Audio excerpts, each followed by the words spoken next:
We've found a file on the Cardigan computers of Deep Space Nine, and one we suspect was deliberately left by the former occupants. It's about Kira, presumably detailing her time with the Bajoran Resistance, though being left intentionally likely means it's serving another purpose. That would explain why they're a little worried at how she'll react.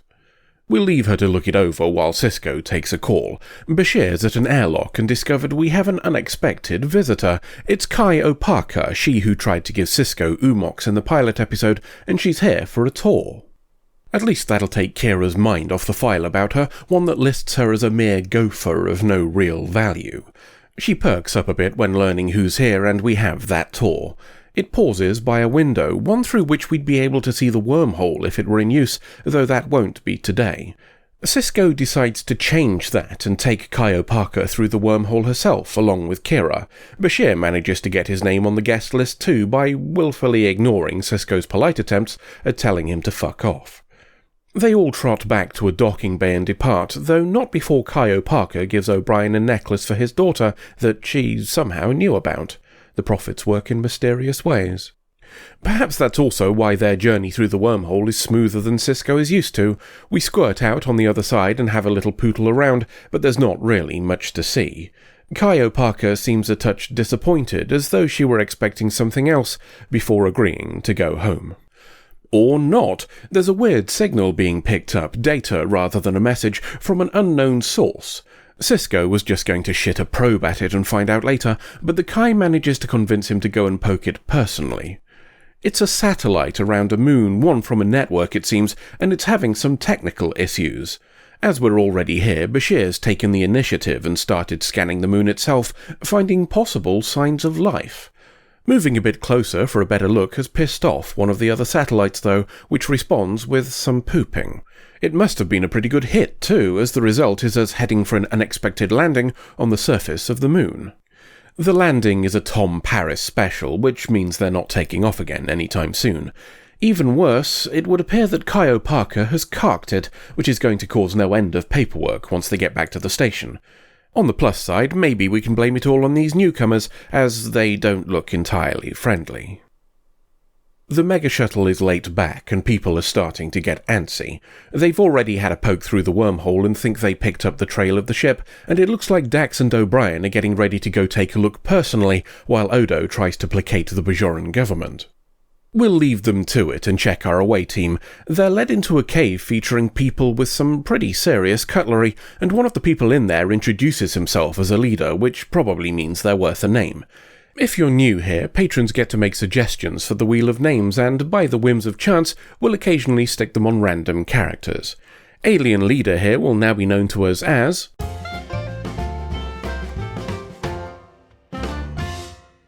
#Kabunga, provided by Lieutenant Leo. #Kabunga seems surprised to see us, mentioning something about the punishment of his people, and we explain that we're explorers from pretty far away who don't know much about the area.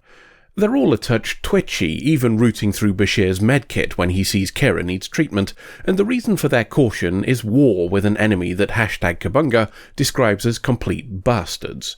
They're presumably quite resilient too, as prompted by seeing one of our guns, he says his people stopped using energy weapons because they weren't potent enough.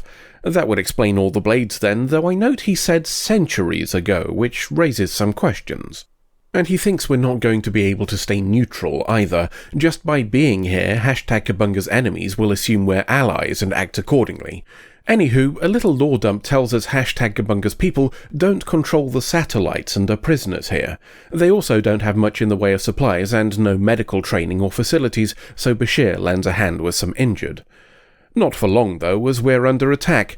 Pooping happens, with what looks a lot like energy weapons by the way, despite what # said, and lots of people get shot. Kira gets involved and shoots some rocks which fall on the attackers, the remainder of whom decide they've had enough and leg it. It's not much of a victory, as there aren't many people left to celebrate with. Well, that's not technically true, as somebody turns up to join the party. It's Kai Opaka, who's apparently decided she didn't enjoy being dead, and has subsequently given it up. Kai Opaka doesn't have a bloody clue what happened to her, only that there was a crash and then she woke up. She and Kira go off for a little sit-down, leaving Bashir free to tell Sisko about some troubling changes. According to his checks, she now has something biomechanical and tiny fiddling with her body, a variant on Borg minibots, perhaps. That might explain why all the other dead bodies have decided to stop being corpses too. They've also got the same tiny whatsits in their bodies, and for them, this whole not being dead anymore thing is all rather passé. That doesn't stop Bashir being very excited by the possibilities, so he's given guards and goes back to the mega shuttle, hoping the computers work well enough to try and science all of this out. #Kabunga says they've all carked it more times than they can remember. It's the punishment he mentioned earlier, one imposed by the leaders of their homeworld. #'s faction and their enemies did a bit too much war for everybody else's liking, so they got chucked here and, presumably, given the science bollocks that keeps them alive. The idea was to provide an example, he says, though doesn't elaborate on whether they were supposed to be a lesson or a threat. Perhaps it was both. Regardless, it's done the job, in a way. Kira questions why they don't have guards and take more precautions, and #Kabunga explains there'd be no point. Why bother with tactics and strategies for victory when the slate is wiped clean every day? Sisko doesn't plan on being here for long enough to learn for himself, and says they'll be rescued. He's willing to take everybody with him if they want, and he does mean everybody. That's going to mean giving up fighting, which is all they've known for centuries, something #Kabunga thinks the opposing leader would decline. It's a new idea, though, and there haven't been many of those here for quite a while, so he says he'll try. The rescue party is here, possibly. There's a lot of potential options to check, and the star here is doing a wibbly that stops them from scanning properly, but O'Brien thinks he can science a solution to pick up the hull of the mega shuttle they're hunting. That's good news, as it looks like those ceasefire talks are on, and we're going to them right now. Not Kira, though, probably because Sisko's seen she's a bit too at home with the situation here. Kai Parker's seen it too, and with a little prompting, helps Kira to see it as well. The scars left by Cardigan occupation run deeper than flesh. Speaking of old scars, it's time for those peace talks, and they're being held by our crashed mega shuttle. Someone's even put up some very inefficient lighting to help us see. I wonder what's fueling it. Anywho, the location gives Sisko a chance to ask Bashir about his progress. The computer's fixed and he's doing a science to learn more about the oddness here, saying it'll be done soon. He also says he's surprised about the peace talks and likens Sisko's offer to breaking them out of prison. Sisko doesn't take kindly to the idea and tells him to shut the fuck up, which is handy as it's time to start the talks. The opposing leader wants to know more about us and our purpose here. It's tough going, and #Kabunga butting in with arguments here and there doesn't help. Neither, I think, does Sisko deciding to go above their heads and appeal to the other people here instead. It all ends pretty much how you'd expect, with the opposing leader thinking this is a setup, a conclusion supported by Kira getting involved with the pooping last time round. Stabbing ensues, guns having been forbidden from this meeting, and budget Mark Hamill sees a chance to get the drop on Sisko's stunt double. Bashir's intervention saves him from a bonk on the bonce with the thrown scrap axe, and that's just as well. See, he's finished doing science, and the results tell him that, miraculous resurrection or not, dying here would be a very bad thing indeed. Just as well that our rescue party have managed to track down the away team then. They're a bit more cautious around those satellites than the first lot were, possibly because O'Brien knows his plot armor doesn't protect against suffering. We've learned some stuff in the process, though, like how those satellites are preventing nearly all signals getting through. Nearly all isn't 100% though, and that gives them some wriggle room to play with. Down on the surface, Bashir is explaining why carking it here is very much a no-no. The stuff he detected in people's bodies, those microscopic lads, don't just resurrect you, they take over vital functions. And whoever made them created a fail-safe too. If you leave the planet, they stop working and you cark it for real, which is going to be an issue, not just for the offer we made to rescue everyone, but also for a member of our party. Time for some good news, and it comes in the form of contact from the rescue ship. The two groups update each other on events while the corpses on the ground start waking up and going home. We leave Dax and O'Brien to figure out how to teleport people through the satellite block while Sisko goes to give Kai Parker the shit news. It's not necessary in the end. Once she learns the ceasefire was a non-starter, she says that when everybody else goes home, she'll be staying here. She thinks this is what she was brought here to do, believing she was destined to help these people find peace. That's a stroke of luck, though I'd have probably still let her know about the whole leaving dying thing, just in case anybody else tries to rescue them. Sisko's probably thinking about the paperwork, though, and keeps his mouth shut. O'Brien calls again to say they're about to try an idea if our people are ready to leave. Dax is concerned when she hears Kai Parker won't be coming, but doesn't push it. #Kabunga has overheard too and wants to know what's going on. Bashir explains what would happen if we tried to take them, so I guess Sisko has to put it in his report now, then puts forward an idea. He thinks the microscopic tech may be reprogrammable and thinks if he can switch off the resurrection, the factions here might be less inclined to knock the shit out of each other. We'll assume he has a good reason for not just reprogramming the kill switch instead. #Kabunga likes the idea, but for slightly different reasons. Removing the respawn ability might not bring peace, but it will let him finally murderize the shit out of his enemies. The response is enough to convince Bashir that he should have kept his mouth shut, and at the prompting of O'Brien, we get ready to leave. #Kabunga tries to argue, only to be interrupted by another attack. Sisko tells Kai Parker that we'll be back if we find a solution, but she's not asked, saying this won't be the last we see of her.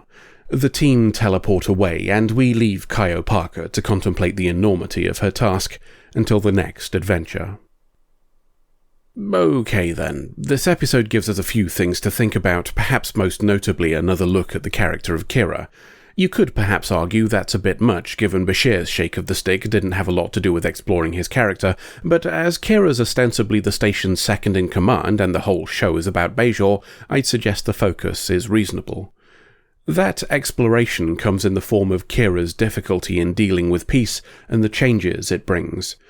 The ease with which she slipped back into the routine of a guerrilla is telling. For as much as she claims to hate what she was forced to do in the Resistance, it's a known quantity to her and something she's familiar with. Giving up what we know can be difficult, even if it's harmful. The most comfortable boots are those well worn, regardless of the dirt they carry. The return of Kai Parker helps her through this, the mystical figure who seems to know just the right thing at just the right time. And then we simply get rid of her, right as we're taking the time to establish her as the fulcrum upon which Bajor is pivoting to a new way of life. I think that decision is a touch short-sighted, myself, not least of which because we didn't use any of this episode to touch upon the events of the pilot and Sisko's status as the emissary.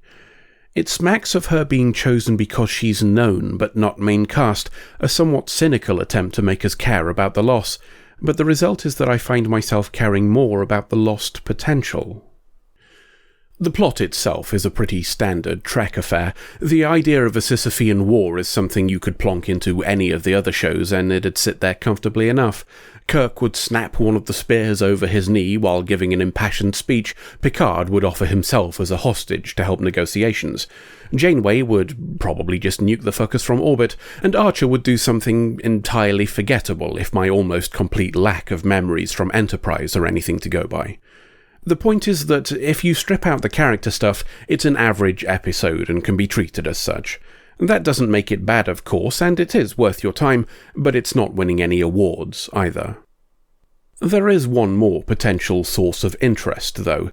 The artificial microbes that Bashir finds in this one sound an awful lot like Borg minibots, as I noted at the time. A little digging tells me that, at this point, none of the stories dealing with the Borg had mentioned them. The first direct reference I could find of Borg minibots is in Voyager, the Scorpion two-parter specifically. That was 4 years after this, both in terms of filming and canon.